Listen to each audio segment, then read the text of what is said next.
going to talk on our Ball State Today program about the Corporations for Science and Technology, priming the pump, so as to speak, the art of Childe Hassam, which is at Ball State University, and Jane Thierfeld of Barnard College will talk about the problems that the handicapped, especially handicapped women, have in the marketplace.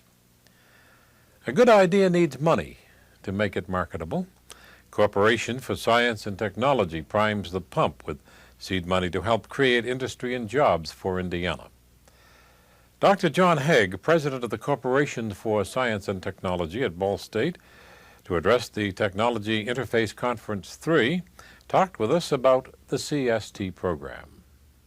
Dr. Hague, what is the philosophy behind the Corporation for Science and Technology? The corporation was created a couple of years ago. It was a brainchild of the governor and the lieutenant governor, but created by the state legislature to do three things, basically: to sustain and to allow to grow the traditional business base of the state, protect what we have, in effect, to cause new businesses, preferably new high-tech businesses, in our case, to start up in the state, and to attract high-tech businesses from outside the state, in every case utilizing high technology as a tool with which to do that. You provide seed money and, in a sense, prime the pump. Yes, we really provide three kinds of service. One is technological advice and counsel.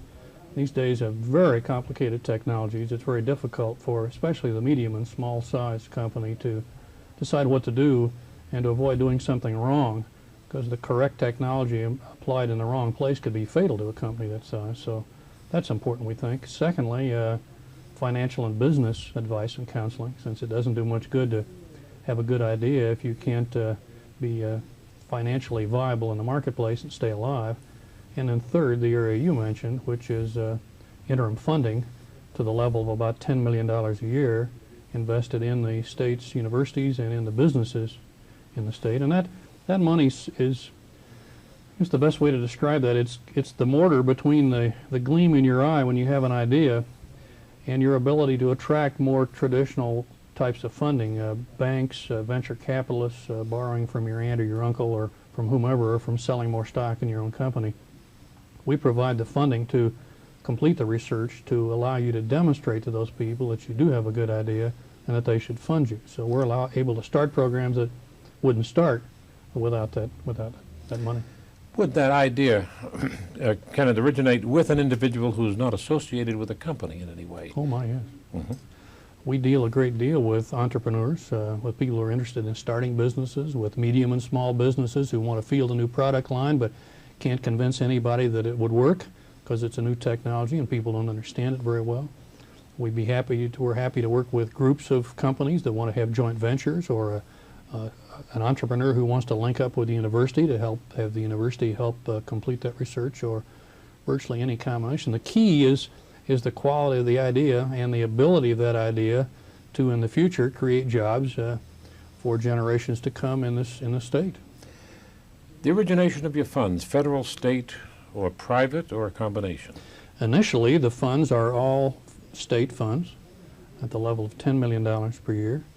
They are handed out, in effect, to the deserving people in the R&D end of the business and the universities, not on a grant basis, but on a loan basis. And the payback in this case is based upon a negotiated percentage of the gross revenue, which will come back in from the sale or licensing of that product after it works. So that means then that money will be coming back to us within a few years to reinvest again in the state to start up new businesses once again. So the corporation has been in effect 2 years now? 2 years, that's correct. Has this been successful, this perpetuation of funds? We have recently had 2 examples of payback checks to us earlier than we had anticipated. I think a more interesting answer to that question, we call the people who are managing the 35 projects that we funded during the first 2 years. We invested $20.1 million in research during that period. Those are tasks and programs that were made possible by that funding. They could not have started without it. And we called the principal investigators, the people that are running those programs, and said to them, look ahead 3 to 5 years, not 10 years or 15 years where the numbers are kind of hard to pin down, but look ahead just 3 to 5 years. and tell us how much non-state money is planned for expenditure in those same projects during that period. We've invested $20.1 million. What do you see during the next 3 to 5 years? The answer was $410 million.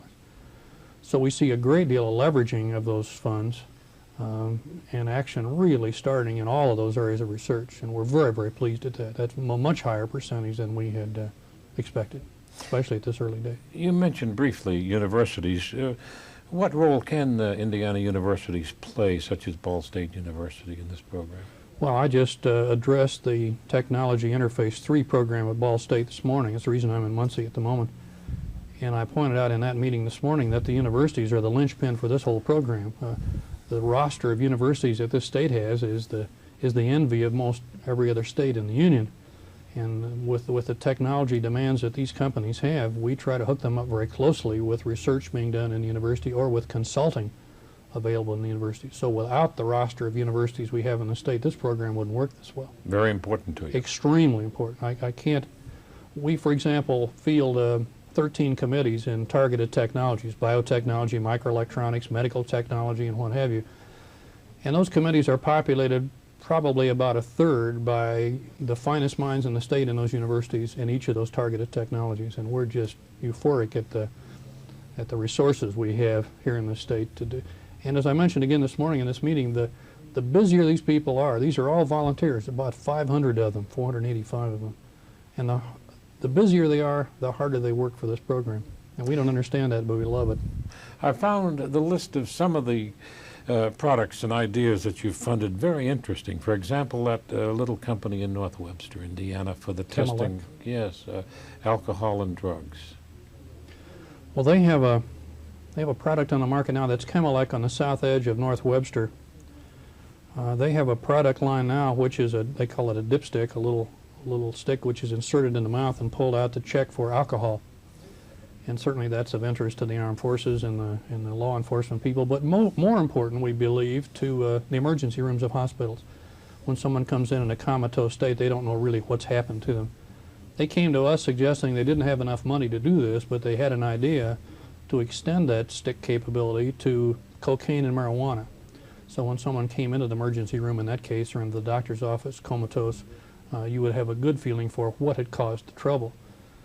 With the change in the medical technology these days, they're also seeing lots of other tests go into the clinics and the doctor's office, and so now they also want to extend glucose testing and uric acid testing and that sort of thing as part of that same technology. And so we funded the startup for them to allow them to move into that area, and now they're getting a lot of attention from a lot of other people. So we think they'll do very well. A number of new jobs will come out of that, we think. And along those same lines, you also funded another firm with the portable electrocardiogram. That seems to be viewed with great success. That's Dr. Les Geddes at Purdue University, and I was up there last week looking at that. That's being also microcircuit designed by Purdue University through another investment we made in that university. So that'll come out well down the path for a product design gadget that will be usable in the emergency rooms. You can place it on the chest of the victim and get an instant electrocardiograph readout on a liquid crystal display.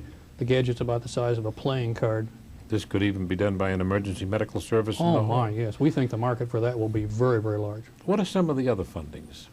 Well, we funded the development of if we're going to stay with the medical technology business, we funded the development of a gallstone dissolving process. The Indianapolis Center for Advanced Research and a small organization, LabSonics in Mooresville, that will allow the removal of gallstones in the same way that the lithotripter now takes kidney stones out. So the patient will not have a long hospital stay. Blue Cross Blue Shield will be delighted about that, and the hospitals probably won't be that happy about it because the stay in the hospital will be shorter. But it looks like that's another industry that will be starting in Indiana, the manufacture and servicing of that particular product, a very exciting product for us. Most of your funding is medical related? No, probably 25% of it. We have a little of each. In each of the 13 targeted technologies, we have something going. A lot of electronics work. We're into this quite a bit of software development being done today, which we think will tend to establish this state as a major high-tech software development and sales operation. So, someone watching our interview now that has an idea could approach your office and discuss it with some We of your would people? prefer that they do. Before they do anything, we like to sit down and talk to them about what would they like to do and how might we help them. So they would call us at 1 North Capitol in Indianapolis.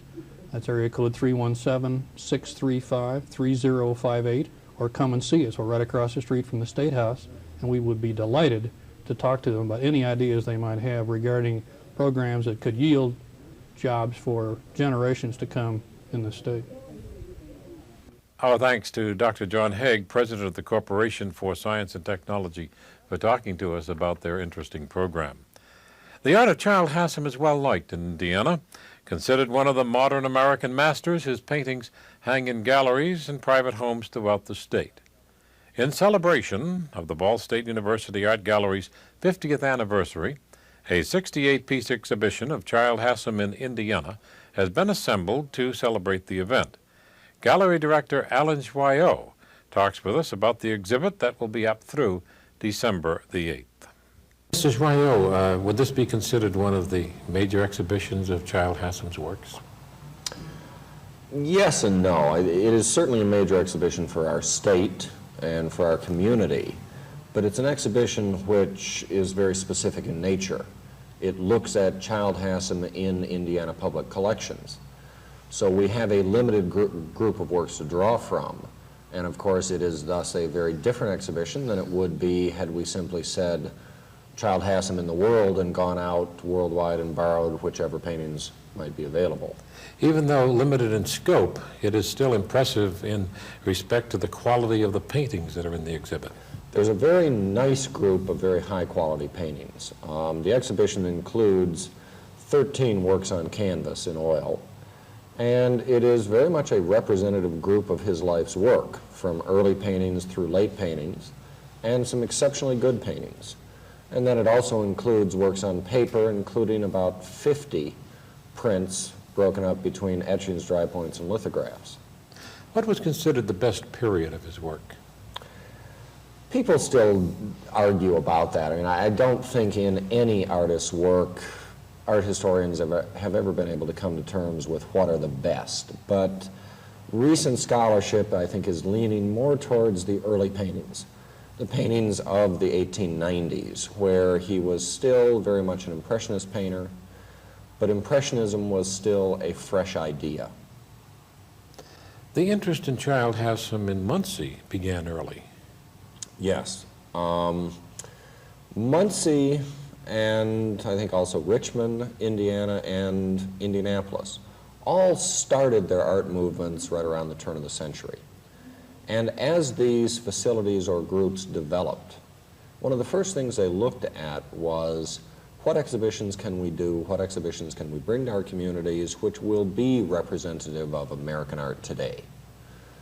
And as they developed these shows, they were looking at who was famous, who was acceptable, who was important in those eras. So what we see is that the Muncie Art Association organized exhibitions from 1905 on, and in some of those early exhibitions were Childe Hassam paintings. The Richmond Art Association did the same thing. The John Hague Art Institute did the same thing.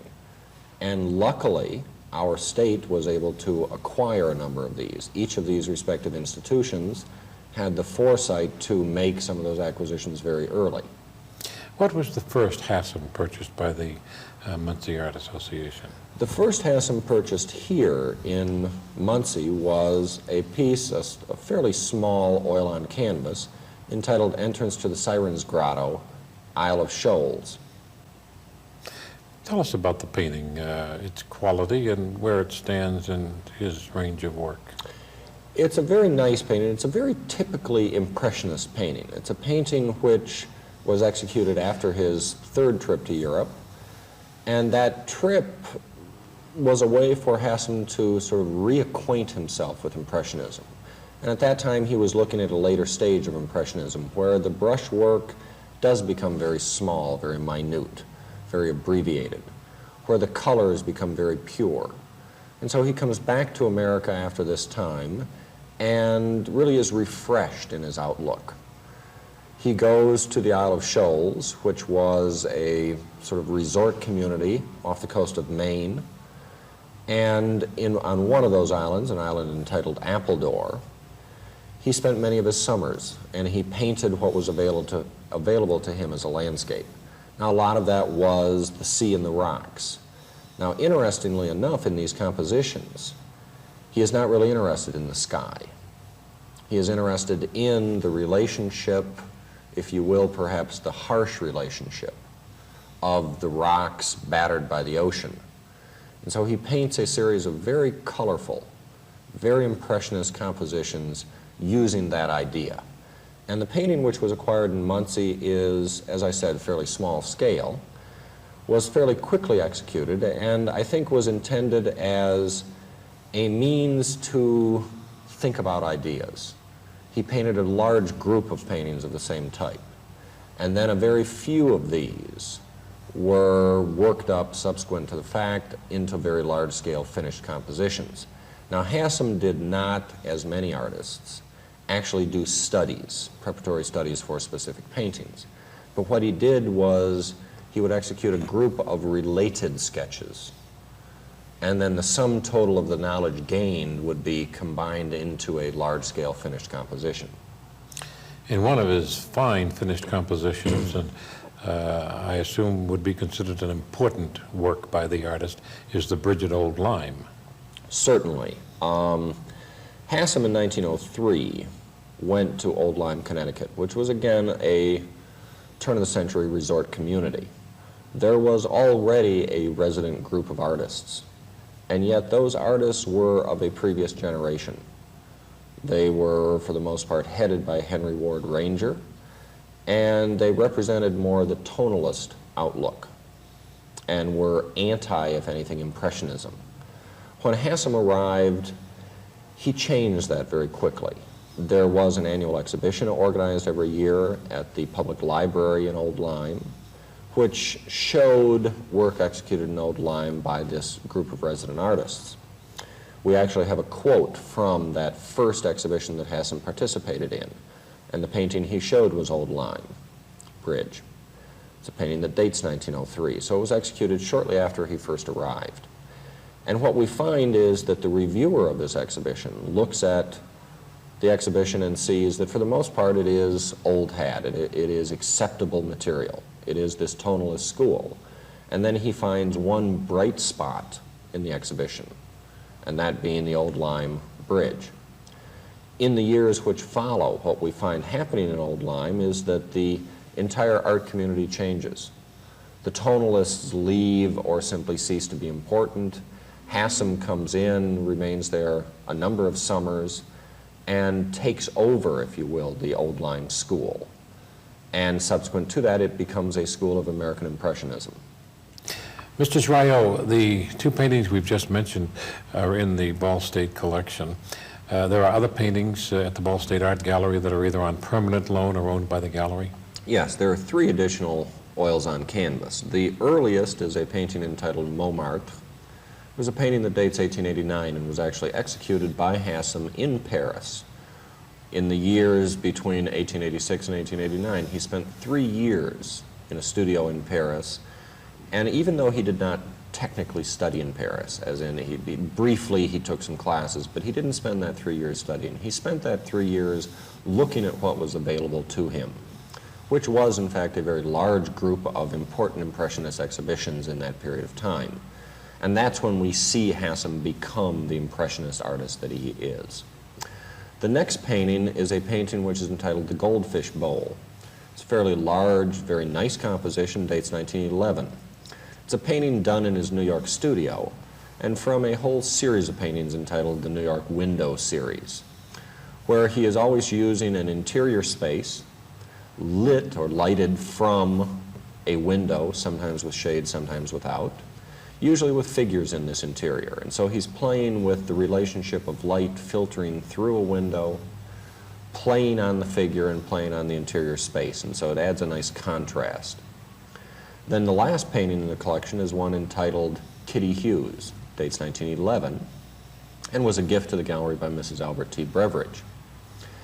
It again is from the New York Window series. It is slightly later. This was, let us say, an informal series, something, it was a subject that he came back to repeatedly over a period of time, but I don't think Hassam ever saw it as a formal series. But the subject matter is very much the same. The idea has changed a little in that here we have very much a shaded window.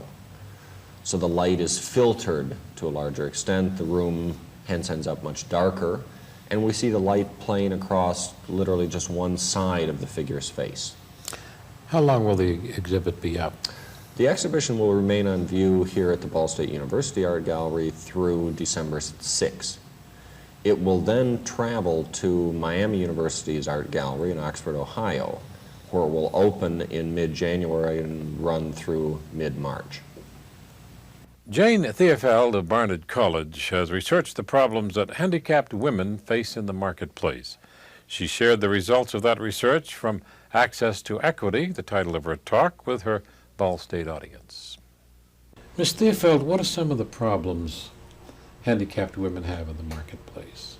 I think there's a number of different problems, and the problems are different wherever we go. In higher education, I think the biggest problem is attitudes and educating people without disabilities to understand the needs of women with disabilities so that they're more accepting of them in any environment and in any community, and more enlightened as to their capabilities versus their disabilities. I notice you're speaking about women in the marketplace. Why is it different for women, handicapped women, than handicapped men? Women with disabilities have a real double discrimination that they have to fight against. All of us that are women have certain discrimination that sometimes we see as discrimination and sometimes we just see as our everyday life. Women with disabilities have to deal with not only that certain discrimination, but also the additional discrimination built on with a disability.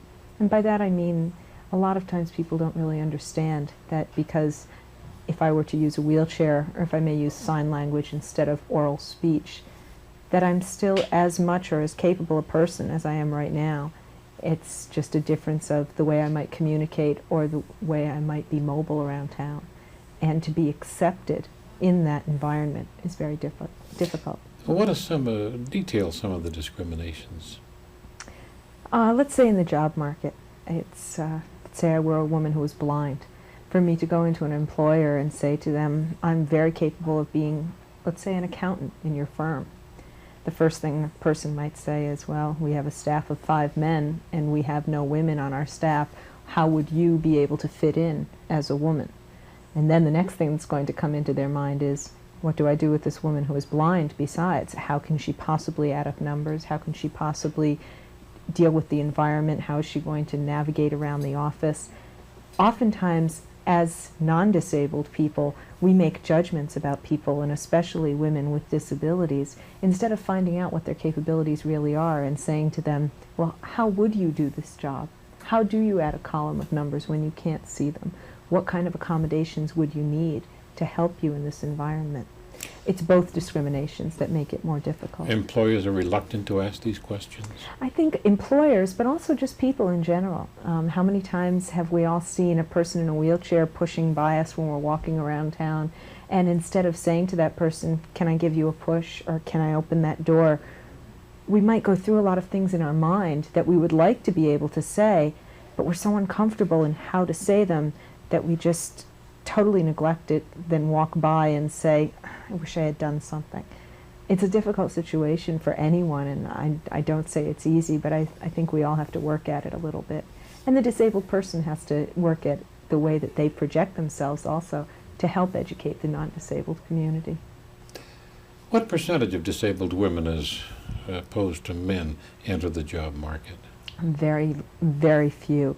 I don't have specific statistics on how many disabled women are in the job market right now. As of 1981, only 3.2, I believe the statistic is, only 3.2% of women with disabilities were employed, as opposed to 61.4% of non-disabled men. So that's a pretty good distinction right there. And you feel this is because of the double discrimination? Definitely. Something that drives the point home a little more clearly. I think we've all heard the statistic of for every dollar that a white non-disabled male makes, the white non-disabled female makes 59 cents. That's something ERA used to push a lot. Well, for that same distinction, the white disabled female makes 24 cents to that dollar, and the black disabled female makes 12 cents. And that really is inequitable, I think, in anybody's book. You have a federally funded program at Barnard that you hope will work. Yes, we're doing a 3-year program on women with disabilities, specifically in higher education. And we're finding some of those unique needs on the college campus and how to help accommodate women with disabilities on the campus. Now, you've referred to higher education. As an employer or as an educator? As an educator, what can we do on the college campus to help make education more accessible and more equitable for the woman with a disability? In other words, we are educating people at career services, at disabled student services, at health services, at counseling services around the country, and asking them to help us with feedback as to how they can integrate the kinds of programs that we're presenting to them on their own campuses. So it's really a give and take. I work predominantly out of my office in New York and do a little bit of traveling here and there to try and really touch base with people that are interested. We really should expect more from universities, should we not? We do. I think we all expect that people that are working in any college or university to be an academic professional, to have open attitudes and opinions. And in truth, what I've seen in my years of work, which are 8 or 10, I really always hope that someone is going to act a little bit differently, but unfortunately people have certain attitudes, and whether they're in academics or whether they're in banking, they still have those attitudes. And maybe they're a little bit different if they're a history professor as opposed to a social work professor, but they still carry with them certain attitudes. And what we're saying is that's okay. I happen to be a disabilities professional. I should know what I need to know a little bit better, but if I need to know something about banking, then that doesn't mean I know everything about that. So we need to give and take and share our education with other people. But attitudes are changing for the better, are they not? I think they are. I definitely think they are. We're seeing a lot more accessibility at all the colleges and universities across the country. Some of them are still a little more behind. Others are way ahead of us. I think in the general community, compared to the general community, education has made a lot more strides. But for the general community, a lot of strides have also been made, and people are beginning to accept people with disabilities a little bit more. I think we still have a long way to go, and I believe that most people with any type of disability would agree with me. Is your federally funded program for handicapped women structured so that it would work in communities such as ours? Yes, I believe it would. The research that we've done has shown that certain programs really enhance the educational opportunities offered to women at any educational institution. And these types of programs are easy to implement in any college campus that has the facilities such as Ball State.